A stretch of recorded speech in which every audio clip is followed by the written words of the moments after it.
ba kayong happy-happy lang sa loob ng bahay to the point na medyo nakakalimutan yung magseryoso sa oras na kailangan? Jaren, Mark, Bricks, JM, Binsoy, Dingdong at Patrick. Mula sa inyo, ang bilang ng nominado ay...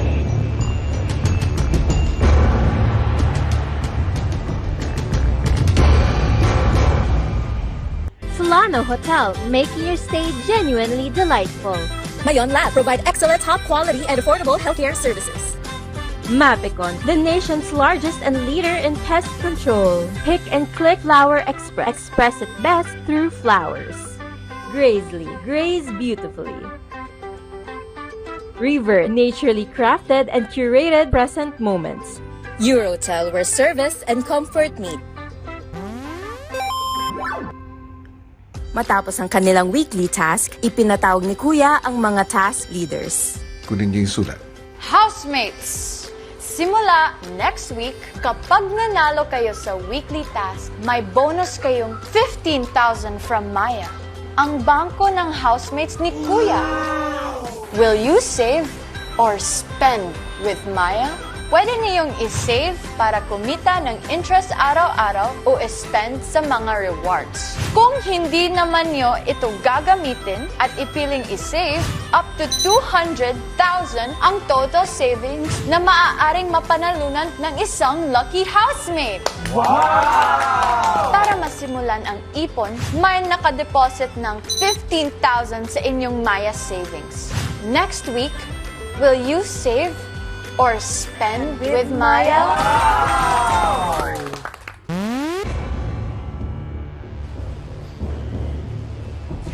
Jaren, Mark, Bricks, JM, Binsoy, Dingdong at Patrick. Mula sa inyo, ang bilang ng nominado ay...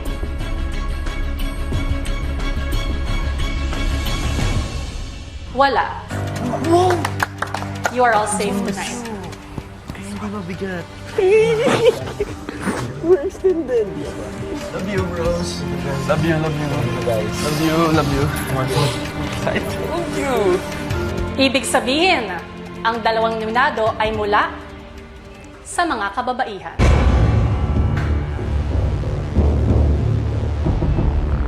Kakausapin ko muna ang ating mga teen girls. Kanata, Rain, Kai, and Therese.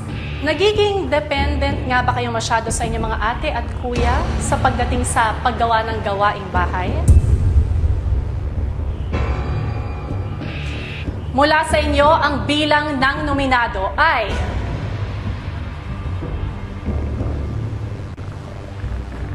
isa.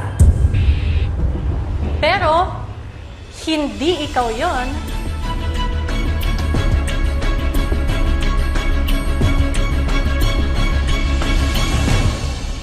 Kai, you are safe.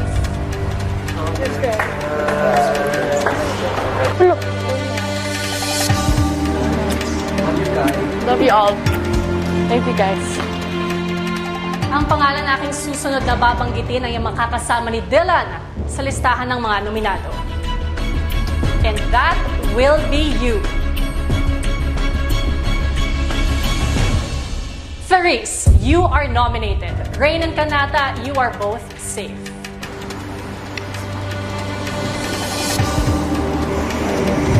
I love you, Therese.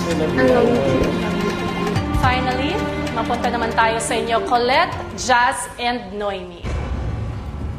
Hindi nga ba nararamdaman ng inyong mga kasama ang pagiging ate ninyo sa loob ng bahay? Hindi ba naging maganda ang ipinakita niyong ugali sa pagpili at pagdedesisyon para maging official housemate nitong mga nakaarang araw? Ang pangalang babanggitin ko ay makakahinga ng maluwag because you are safe.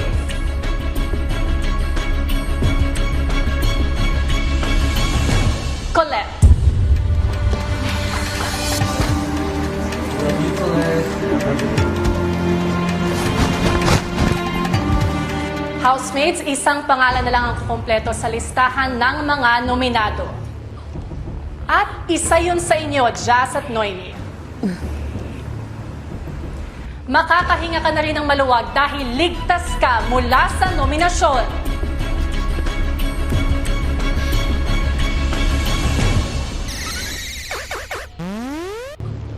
At isa yun sa inyo, Jazz at Noemi. Makakahinga ka na rin ng maluwag dahil ligtas ka mula sa nominasyon.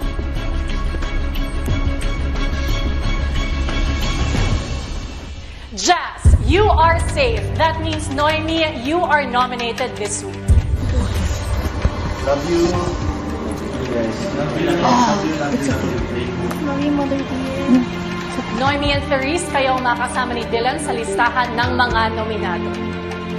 Sa puntong ito, bibigyan ko kayo ng pagkakataon para manawagan sa taong bayan kung bakit kayo ang karapat-dapat nilang iligtas. Uunahin natin ikaw, Dylan.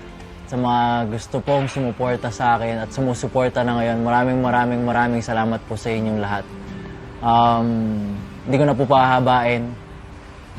Gusto ko lang maipakita sa inyo na hindi man ako perpekto pero nagtatry ako to fit and para mas makatulong sa loob ng bahay. Maraming salamat. Thank you, Dylan. Ikaw naman, Therese. Yes po. Hi everyone. Thank you first of all sa support.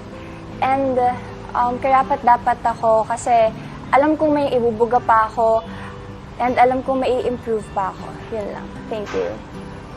Maraming salamat, Therese. And Noemi. Nanawagan po ako sa inyong lahat na I hope that you will give me a chance. Kasi I know that I made some mistakes and I believe na ginawa ko yon dahil sa mga pananiniwalaan ko at yun ang resulta ng pagiging nagpapakatotoo ako sa mga pinaniniwalaan ko.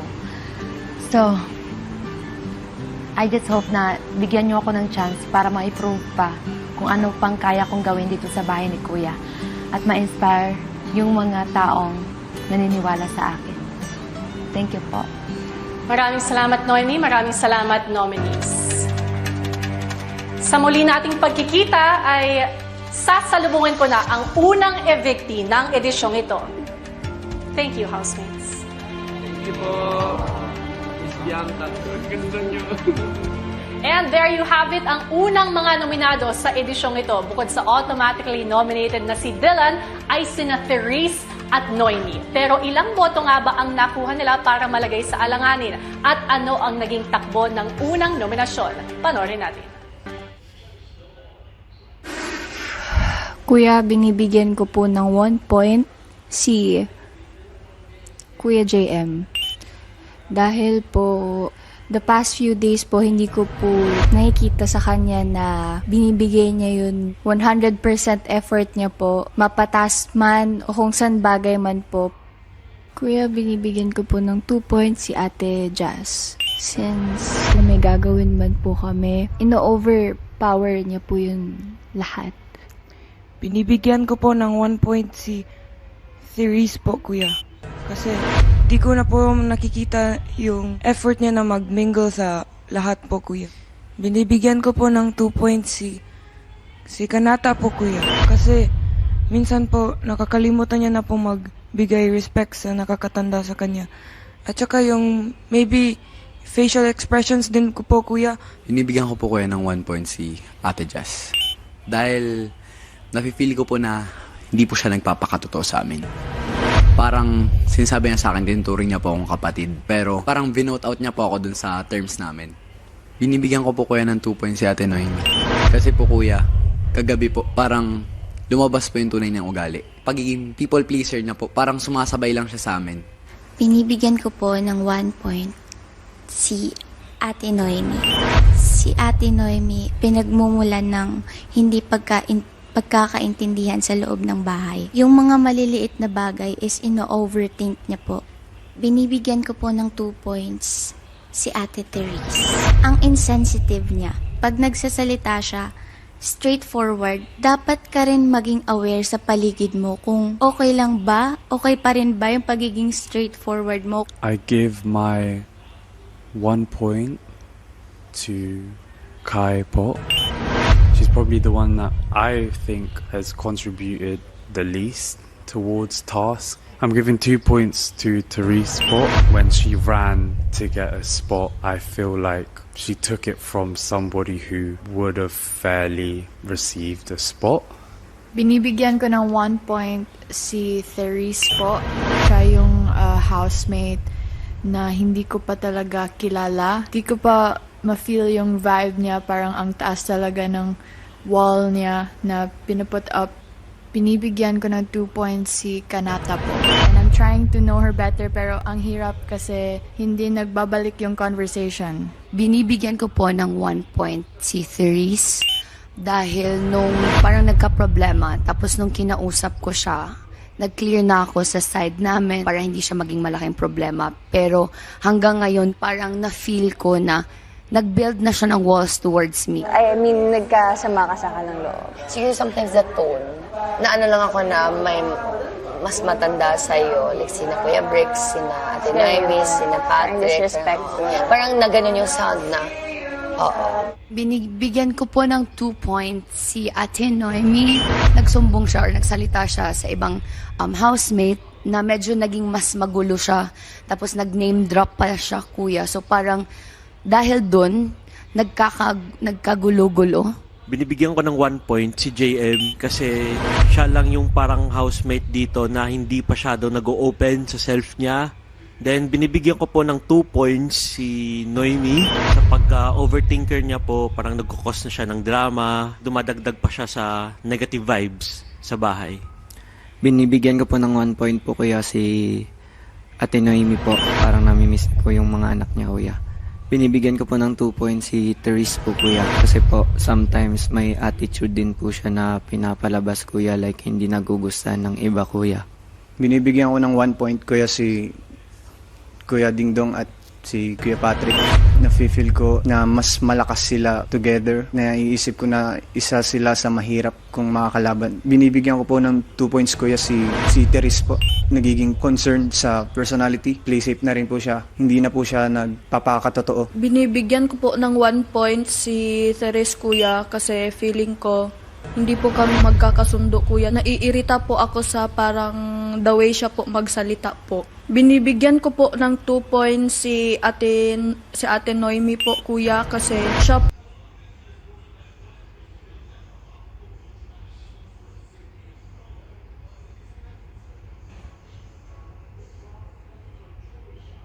po yung